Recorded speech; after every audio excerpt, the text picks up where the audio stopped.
আমার কলকাতা নিউজ, কথা হবে সামনাসামনি।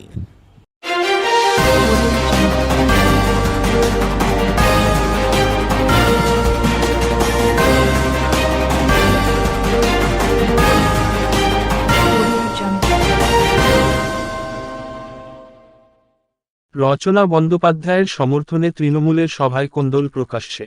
অপমানিত বলাগড়ের বিধায়ক মনোরঞ্জন ব্যাপারী, তার বক্তব্যে অস্বস্তি বাড়ল তৃণমূলে। গতকাল বলাগড়ের একতারপুরে সারাদিন প্রচার করেন হুগলির তৃণমূল প্রার্থী রচনা বন্দ্যোপাধ্যায়। সন্ধ্যায় বকুলতলায় হয় সভা, সেই সভায় উপস্থিত ছিলেন বলাগড় বিধায়ক মনোরঞ্জন ব্যাপারী। সভা শুরু হয়েছে, তখনও রচনা বন্দ্যোপাধ্যায় উপস্থিত হননি। বিধায়ক বক্তব্য রাখছিলেন। বিধায়কের অভিযোগ, বক্তৃতা শুরু করার পর তিনি সিএএনআরসি নিয়ে বলছিলেন, তখনই মাঝপথে থামিয়ে দেওয়া হয়। মঞ্চে তখন বলাগড় ব্লক তৃণমূল নেতৃত্ব ও হুগলি যুব তৃণমূল নেতৃত্ব উপস্থিত ছিলেন। এরপর মঞ্চ থেকে নেমে তিনি সোজা জিরাটে তার বিধায়ক অফিসে চলে আসেন। বিধায়ক বলেন, দলে বারবার অপমানিত হচ্ছি, দল সব জানে, কিন্তু কারো কোন হেলদোল নেই। আমি বহিরাগত, আমি অনুপ্রবেশকারী, এসব বিজেপি সিপিএম বলছে না বলছে আমার দলের লোকেরাই। আমি সব কথা মমতা বন্দ্যোপাধ্যায়কে জানাতে যাব কেন, স্থানীয় নেতারা যখন আছেন। বলাগড় তৃণমূল নির্বাচনী কমিটির চেয়ারম্যান করা হয়েছে বিধায়ক মনোরঞ্জন ব্যাপারীকে। আমাকে একটা চেয়ার দেওয়া হয়েছে, আমার কি অধিকার আছে? আমাকে নির্বাচন পরিচালনার দায়িত্ব দেওয়া হয়েছে, কিন্তু কি ক্ষমতা দেওয়া হয়েছে এ প্রশ্ন তোলেন। সব তারা কেন্দ্রীভূত করে রেখেছে নিজেদের হাতে। আমি শোপিস।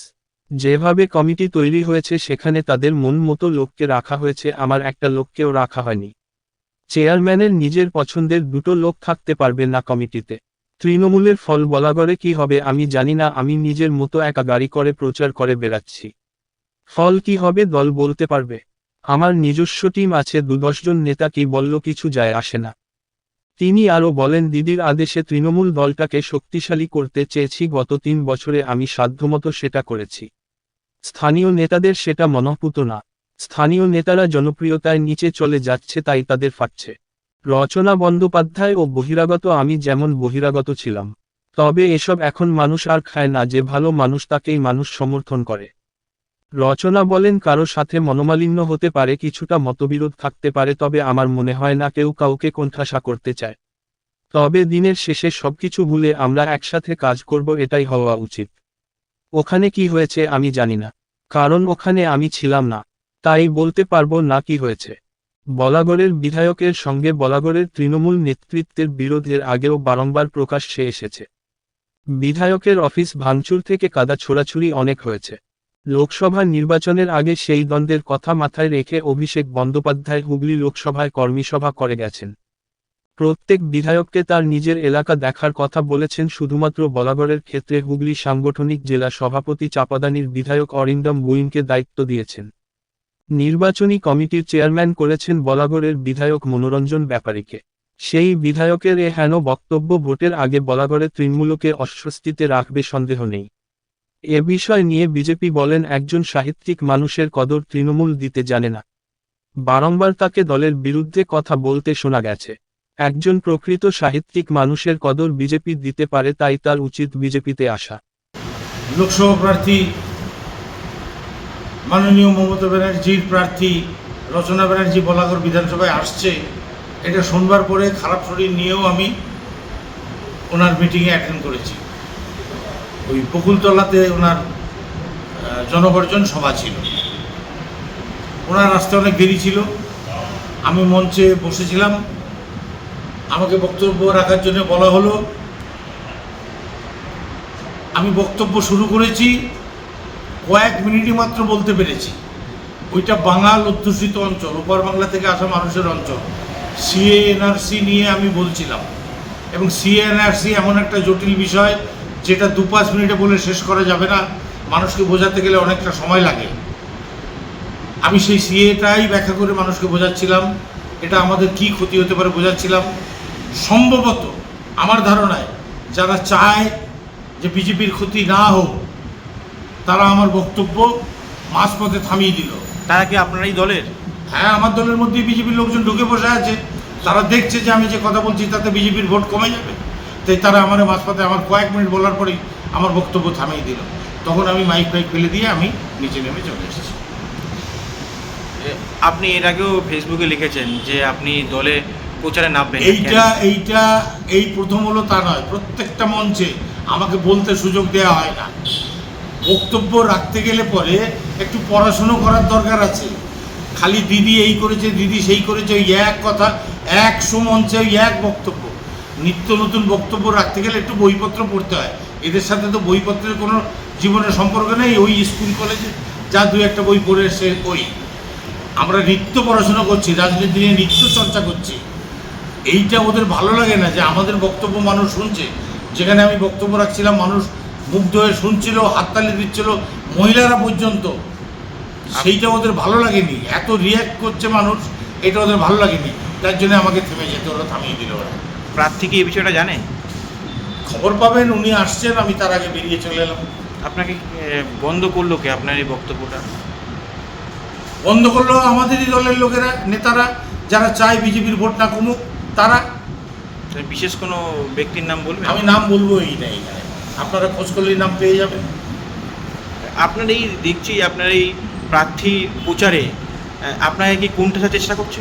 কোনটাটা আমি হয়েই রয়েছি অনেক দিন ধরে, যার জন্য আমি অভিষেক বন্দ্যোপাধ্যায়কে বলেছি যে আমি এদের সঙ্গে প্রচারে যাব না, আমি একলা প্রচার করব, আমাকে একটা গাড়ি দেওয়া হোক। গাড়ি উনি দিয়েছেন, আমি একলা প্রচার করে বেড়াচ্ছি। যেহেতু আজকে আমার অঞ্চলে প্রার্থী এসছেন এবং প্রার্থীর একজন সহায়ক আমাকে ফোন করে ওই মিটিংটায় থাকতে বলেছে, তাই আমি গেছি। নাহলে আমার যাওয়ার কোনো রকম কোনো ইচ্ছা বা আমার মনোবাসনা ছিল না। কিন্তু যেহেতু বারবার ফোন করে আমাকে ওখানে যেতে বলা হয়েছে, আমি ভেবেছি না গেলে পরে ওটার একটা খারাপ বার্তা যাবে, তাই গেছিলাম। কিন্তু আমার বক্তব্য রাখা যাবে না, আমি খালি গিয়ে ওখানে শোপিস হয়ে দাঁড়িয়ে থাকবো, এর জন্য আমাকে ডাকা যদি হয়ে থাকে।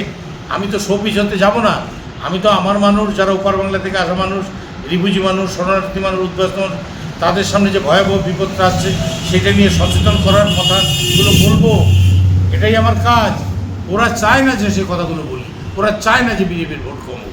আর বারবার হচ্ছে অপমানিত, দল জানে, সবাই জানে, কিন্তু তাদের কারো কোনো হেলদোল নেই।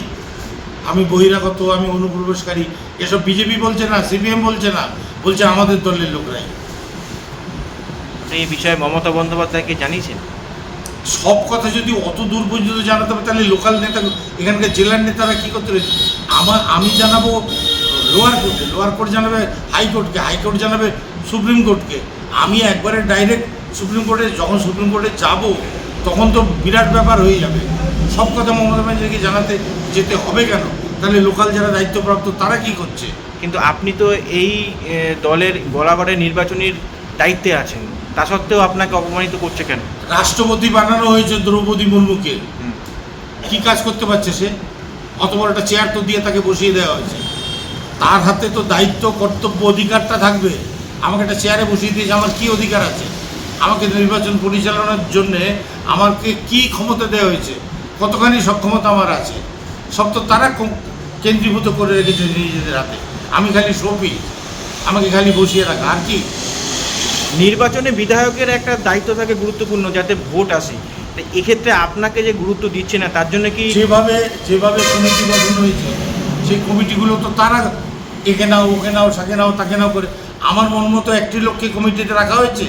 তার কি চেয়ারম্যানের নিজের পছন্দের দুটো লোক থাকতে পারবে না কমিটিতে? তাহলে কি এবার লোকসভায় বলাগড়ের ফল খারাপ হবে তৃণমূলের? সেটা কি হবে আমি জানি না। আমি আমার দায়িত্ব পালন করছি। আমি গাড়ি নিয়ে আমি একক প্রচার করে বেড়াচ্ছি। ফল কি হবে দল জানে। কিন্তু দলে তো আপনি গুরুত্বহীন হয়ে পড়ছেন, আপনাকে কোণঠাসা করছে। আমার নিজস্ব টিম আছে, মানুষ আমাকে, বলাগড়ের মানুষ, তুমি ভালোবাসো না আমাকে, বলাগড়ের মানুষ আমাকে ভালোবাসে। ওই 10-12টা নেতা আমারে ভালো না বাসলে আমার কী বয়ে গেল? কিচ্ছু যায় আসে না। লক্ষ মানুষ আমাকে ভালোবাসে। বলাগড়ে যে তৃণমূলের গোষ্ঠীকোন্দল শুরু হয়েছে, এ তো আর নতুন কিছু নয়। এর আগেও আমরা এই গোষ্ঠীকোন্দল দেখেছি, চরম আকার ধারণ করেছে। কারণ এই গোষ্ঠীকোন্দলের একটাই উৎস, সেটা হচ্ছে কাটমানি। আর এই কাটমানি শীর্ষ নেতৃত্বর কাছে পৌঁছায়, যার কারণে উনি যতবারই ক্ষোভ জাহির করেছে, শীর্ষ নেতৃত্বকে জানিয়েছে, কোনো সুরাহা হয়নি। আজকে ওনাকে বারবার বলাগড়ে এই কারণে অপমানিত হতে হচ্ছে, কারণ উনি একটা সাহিত্য জগৎ থেকে এসছে। আর সাহিত্য জগতের মানুষকে তৃণমূল কোনোভাবেই কদর দিতে পারবে না। ওনাকে যদি কদর পেতে হয় তাহলে উনি যে সিদ্ধান্ত নিয়েছে বলাগড় থেকে একা চলার, ওখান থেকে আমি বলবো এই বিজেপির জেলা পার্টি অফিসে চলে আসতে। কারণ বিজেপি একমাত্র দল আছে যে ওনাকে কদর দিতে পারবে, তৃণমূলের থেকে উনি ন্যূনতম কদর পাবে না। আমার কলকাতা নিউজ, কথা হবে সামনাসামনি।